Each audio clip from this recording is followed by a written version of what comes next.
How you doing, everybody? Randy Richard in the shop, and it's been over a month. I'm not sure exactly how long it's been, but over a month. I picked this up on eBay. Now, this is from 357 Magdad. He has his channel, and look him up. And he does tool restorations. He does an awesome job on old tools. Well, he did a tool restoration on this little drill press vise, and then he put it on eBay. Well, I bid on it, and I won it. He did an awesome job on it. It's very nice. It's I really could use a little vise like this on for my drill press. And this one is in great shape. It's a Craftsman. Be sure to watch the video on him doing it. I'll have to find it and put a link to the video in it. And he even sent the base plate that it came with. Somebody made this nice steel base plate for it. So, why am I showing you this? Other than I want to show it and tell you about his channel. But he does an awesome job on tool restorations. Okay, so this vise has a little protractor right here. Hopefully you can make that out. The little protractor right here, and it says Craftsman. Now, I think somebody must have replaced these at one time and handmade these. These just the way they look and the marks on them, they look handmade. They look to be made out of actually stainless.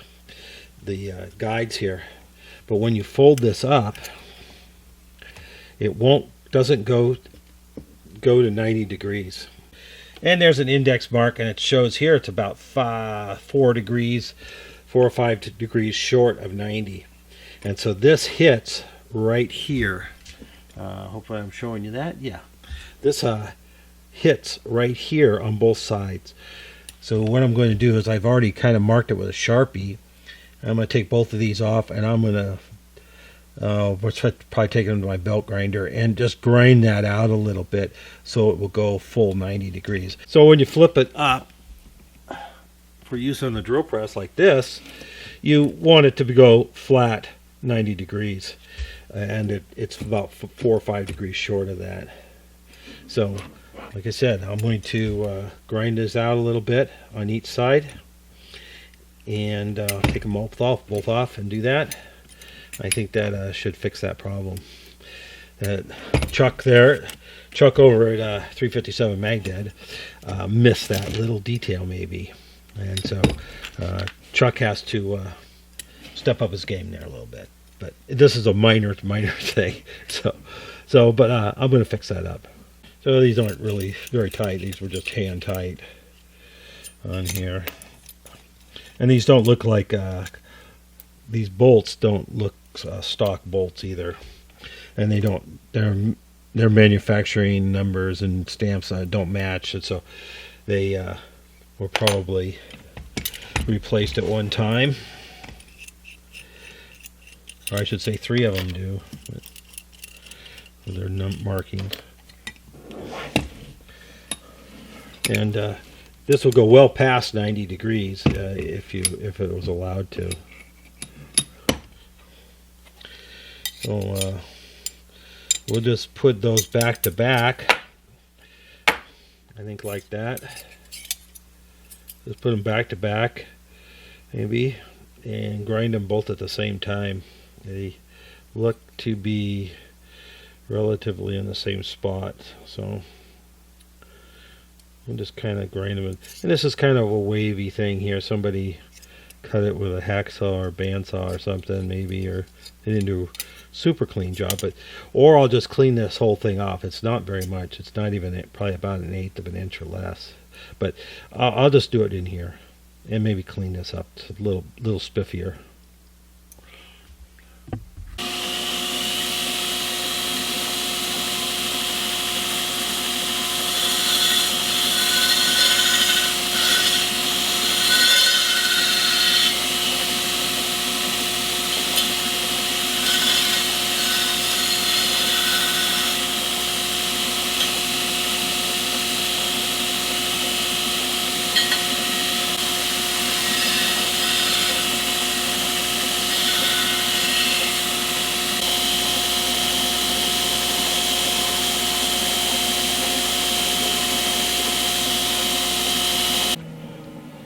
All right, both of them ground up. I cleaned up it all the way around.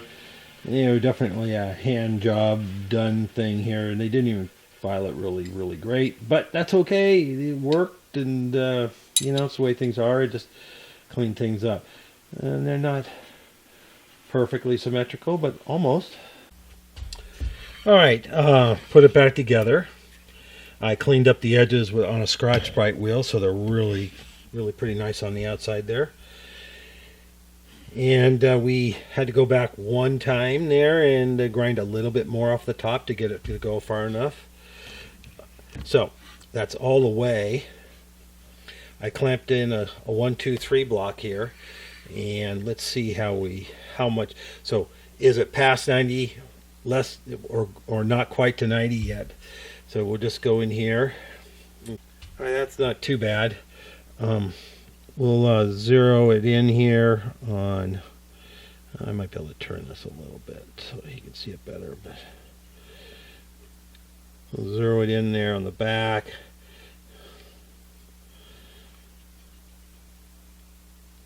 And just slide it across. Right there.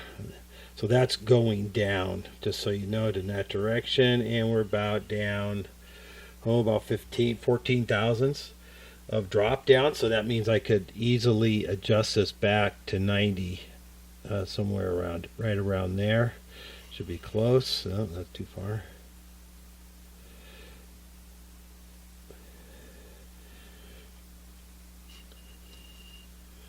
A little more. It's pretty good there. Oh, but within a couple tenths or 1/10, I got really lucky. So that's like perfect. So I can adjust it to be perfect if I really wanted to. Now it's just on a drill press. I'm going to use it. So, perfect is relative. So anyway, that's awesome. That's all the fix needed. And let's see what it says here on there's a little zero witness mark there, and it may be like half a line past the 90 mark or so. So, but like I said, it's a drill press vise. It's not a milling vise. So that's awesome. This thing works really nice, actually, and this will be a good little vise here to loosen up there a little bit. Anyway, thanks to 357 Magdad for restoring that and let me pick this up a little bit on the eBay. So that was awesome to be able to win that. And thank you. So a little additional side note. I haven't been making videos. It's been a while. It's been months. I injured my left shoulder. Rotator cuff stuff and collarbone stuff. I didn't break anything or anything. It was just working on the Jeep by some odd angles, and I screwed up my shoulder. So I was out of it for quite a while. It still hurts, but it is getting better. And so that's the way that is, and trying to get range of motion back and all that stuff. So thank you guys for sticking with me, and I'll be getting some videos out now. You saw the carpentry videos. I had promised to help my neighbor, and he finally decided way late in the summer to do this job, tearing off his old roof and building a new structured type roof on so he could put R30 insulation on. And yeah, so that took us a few weeks to complete and build the additions on and all that. And anyway, he's supposed to have done this like in June and July, but that didn't happen. So we got it watertight before that storm, this last storm, which dumped us about 2¼ inches of rain. And we got another storm coming, and it's still not roofed yet, but he had to go on vacation for 10 days to Mexico. So, that's That's the way it goes sometimes. Now his daughter was getting married, so I can understand the vacation thing. He didn't really want to go because of the house. But anyway, it's watertight, and we got another storm coming on the weekend, and he'll be back on the weekend, and then hopefully he'll get the roofing installed after that. So thanks again, and there's a quick update on my situation. And I got some other projects I want to get done and do here before winter. And an update on the Jeep. The Jeep is pretty much done. It's running and drives and all that. And usable. I have 2 new front fenders to install on it, but I'm not going to do that right away. I have other things I have to get done. I spent a lot of time on the Jeep this summer, and it took quite a while to get everything done. But I'll do a video on what I did and all that stuff. I didn't film hardly anything of doing it. It was just so drawn out. So, but I'll go over it and show everybody where it is. The thing runs awesome, actually.